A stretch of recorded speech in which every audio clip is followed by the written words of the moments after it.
Opening this weekend is Citizenfour, a controversial new documentary that generated a lot of discussion at the recent New York Film Festival. It's about Edward Snowden and his release of information regarding the NSA and the tabs that it's keeping on American citizens and their use of the internet and cell phones. Director Laura Poitras was very much a part of the story from the very beginning. She got in touch with Snowden before he started becoming a public figure, and she's actually the one that hooked him up with Guardian journalist Glenn Greenwald, who also appears in the film, conducting interviews with Snowden. If you saw that one picture of Snowden that was on every single story about Edward Snowden when it hit the news last year, it's pretty much a still from this film. So, you know, this is about as inside as you can get.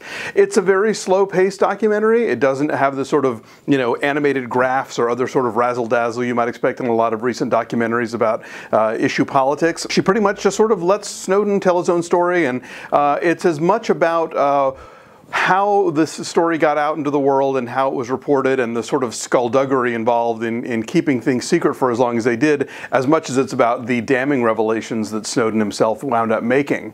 This certainly isn't the last word on the subject, but I think it's a movie that's going to prompt a lot of discussion and hopefully a hard look at what's happening in the world and how we're being handled by our governments as far as our privacy and our use of the internet. It's a movie that everybody should see, or at least be discussing the ideas that are being put forth here. For my full review of Citizenfour, check out the wrap.